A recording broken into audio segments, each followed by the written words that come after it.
بے قصور کو مار ڈالا اور قصوروار کو چھوڑ دیا، اور کہا کہ دیکھا میں جس کو چاہوں مارتا ہوں، جسے چاہوں نہیں مارتا۔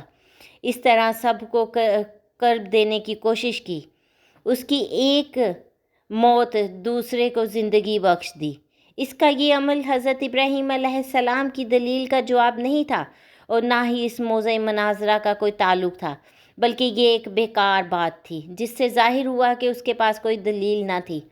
حضرت ابراہیم علیہ السلام نے جو دلیل پیش فرمائی تھی وہ یہ تھی کہ جانداروں کا جینا مرنا عام مشاہدے کی چیز ہے، کیونکہ یہ واقعات خود بخود پیش نہیں آ سکتے، لہٰذا ضرور کوئی ایسی ذات موجود ہے جس کی مشیت کے بغیر ان اشیاء کا وجود میں آنا محال ہے۔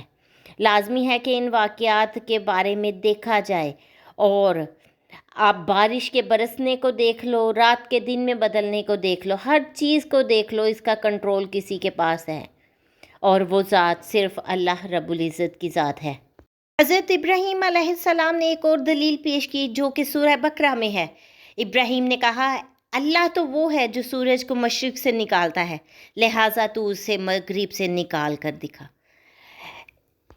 اگر تو اس کو مغرب سے نکال کر دکھا دے گا تو اس کا مطلب یہ ہے کہ تیرا دعویٰ سچا ہے، تو یہ کام کر لے گا، ورنہ یہ ثابت ہو جائے گا کہ تیرا ایک دعویٰ غلط ہے، اور یہی حقیقت ہے، اور ہر شخص جانتا ہے کہ تو یہ کام نہیں کر سکتا۔ تو اس قدر عاجز ہے کہ ایک مچھر بھی پیدا نہیں کر سکتا۔ اس طرح حضرت ابراہیم علیہ السلام نے اس جاہل اور عاجز ہونا واضح فرما دیا، لہٰذا اس کے پاس کہنے کو کچھ نہ تھا، اور اس کا منہ بند ہو گیا۔ اسی لیے اللہ پاک فرماتا ہے، یہ سن کر کافر ششدر رہ گیا، اور اللہ بے انصافیوں کو ہدایت نہیں دیتا۔ حضرت ابراہیم علیہ السلام بھی دوسروں کی طرح غلہ لینے گئے۔ اس نے حضرت ابراہیم علیہ السلام کو غلہ دینے سے انکار کر دیا۔ آپ خالی ہاتھ لوٹے اور گھر کے قریب پہنچے تو دونوں بھورے مٹی سے بھر لیے، اور سوچا کہ جب میں گھر پہنچوں گا تو گھر والے مطمئن ہو جائیں گے۔ گھر پہنچ کر انہوں نے بورے اتارے اور خود سو گئے۔ آپ کی زوجہ محترمہ حضرت سارہ اٹھ کر بوروں کے پاس گئیں تو دیکھا وہ عمدہ غلے سے بھرے ہوئے تھے۔ انہوں نے کھانا تیار کیا۔ جب حضرت ابراہیم علیہ السلام بیدار ہوئے تو دیکھا کہ کھانا تیار ہے۔ انہوں نے پوچھا یہ کھانا کہاں سے آیا؟ زوجہ محترمہ نے فرمایا جو آپ لائے تھے اسی سے تیار کیا ہے۔ حضرت ابراہیم علیہ السلام سمجھ گئے یہ اللہ پاک نے ایک معجزہ عطا کیا ہے۔ نمرود مردود ہر بات توحید کی دعوت کو قبول کرنے سے انکار کر دیتا۔ بالآخر بولا تو اپنے لشکر جمع کر کے لے آ، میں اپنے لشکر جمع کرتا ہوں تاکہ تیرے خدا کے ساتھ مقابلہ ہو جائے۔ حضرت ابراہیم علیہ السلام نے فرمایا اے مردود تو اپنا لشکر جمع کر، میرا اللہ کن فیکون میں جمع کر دے گا۔ تب وہ مردود مشرق و مغرب کی فوج کو جمع کرنے میں لگ گیا۔ حضرت ابراہیم علیہ السلام نے آخری بار اس کو ہدایت کی دعوت دی، لیکن اس مردود نے کہا مجھے تیرے حاجت نہیں۔ اس وقت حضرت ابراہیم علیہ السلام نے دعا مانگی کہ اے مالک، یہ ملعون نافرمان تیرے ساتھ مقابلہ کرنا چاہتا ہے، اس کو ہلاک کر۔ تیری مخلوق میں مچھر ادنا اور ضعیف ہے، کتنے جانوروں کی خوراک بنتا ہے۔ میں تیری رحمت سے اس مچھر کو مانگتا ہوں کہ وہ اس مردود کا خاتمہ کرے۔ ان کی دعا قبول ہوئی۔ نمرود نے اپنی فوج کو میدان میں اکٹھا کیا اور حضرت ابراہیم علیہ السلام سے کہا اگر تیرا اللہ چاہے تو زمین کی حکومت ہم سے چھین لے، مگر اس سے پہلے میری فوج کا مقابلہ کر۔ حضرت ابراہیم علیہ السلام نے اس سے کہا مردود دیکھ میں اللہ کی فوج لے آیا ہوں۔ نمرود نے دیکھا مانند ابر سیاہ ہوا ہر کچھ چلا آتا تھا۔ یہ دیکھ کر لشکر میں ہلچل مچ گئی، مچھروں کا شور پھیل گیا اور اس مردود کا سارا جوش جاتا رہا۔ یوں اللہ نے اس لشکر پر مچھر مسلط کر دیے۔ انہوں نے ان کا گوشت اس طرح کھا لیا کہ صرف ہڈیاں باقی رہ گئیں۔ ایک مچھر اس پلید نمرود کی ناک میں گھس گیا اور دماغ میں جا کر اس کا مغز کھانے لگا۔ نمرود اس عذاب میں گرفتار ہوا کہ جس کا چارہ کچھ نہ ہو سکا، اور ہر کسی سے سر پر لکڑیاں ہتھوڑے مرواتا، جس سے مچھر کچھ پل دم لیتا اور اس کو چین آتا۔ شب و روز اس کے سر پر سونٹے کھاتے ہوئے گزرے، حتیٰ کہ اللہ پاک کے حکم سے وہ مردود کفر کی حالت میں ہلاک ہو گیا۔ پھر حضرت ابراہیم علیہ السلام جب بت شکنی کے بعد کفار کی طرف لوٹے تو حضرت ابراہیم علیہ السلام کا اور کفار کا مقابلہ ہوا. انہوں نے ان کو دلیلیں دیں جن میں کوئی بھی دلیل ان کے کام نہ آ سکی، اور انہوں نے سبق لینے کی بجائے اپنی سرکشی اور متکبر شکست کھانے کے بعد بھی اپنا حال وہی رکھا، اور یہ طے پایا کہ حضرت ابراہیم علیہ السلام کو عام لوگوں کے سامنے سزا دی جائے تاکہ کوئی دوسرا اس قسم کی حرکت نہ کر سکے. اللہ پاک نے ان کی بری چال کا ذکر کرتے ہوئے سورۃ الاصفات میں فرمایا ہے، وہ کہنے لگے کہ اس کے لیے ایک عمارت بناؤ، پھر اس کو آگ کے ڈھیر میں ڈال دو. غرض انہوں نے اس کے ساتھ ایک چال چلنی چاہی اور ہم نے انہیں ہی زیر کر دیا. پھر یوں ہوا کہ پوری قوم کو کہا گیا کہ سب لکڑیاں اکٹھا کرنا اپنا فرض سمجھیں اور ایک میدان میں جمع کرتے جائیں. چنانچہ وہ لوگ لکڑیاں اکٹھی کرنے لگے. پھر حضرت ابراہیم علیہ السلام کو منجنیق کے ذریعے کسی اونچی چیز سے اس میں پھینکا جائے تاکہ وہ نکل نہ سکیں اور لوگ عبرت حاصل کر سکیں. اس پر سب متفق ہو گئے اور ہر ممکن جگہ سے ایندھن جمع کرنا شروع کر دیا.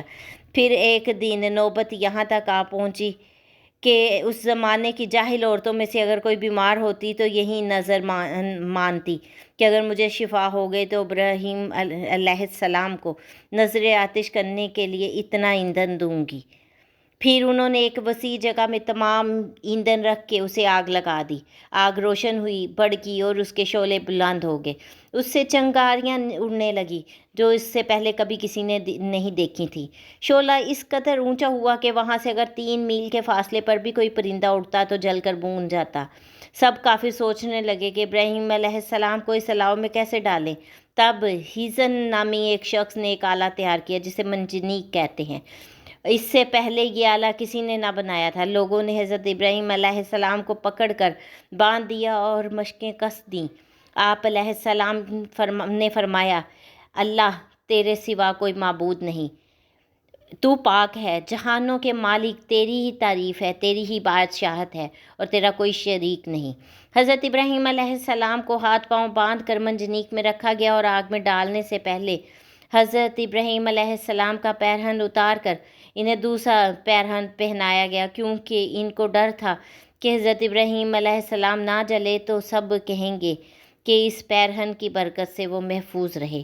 بہت سے آدمیوں نے مل کر منجنیق کو کھینچا اور حضرت ابراہیم علیہ السلام کو آگ کے اندر ڈال دیا گیا.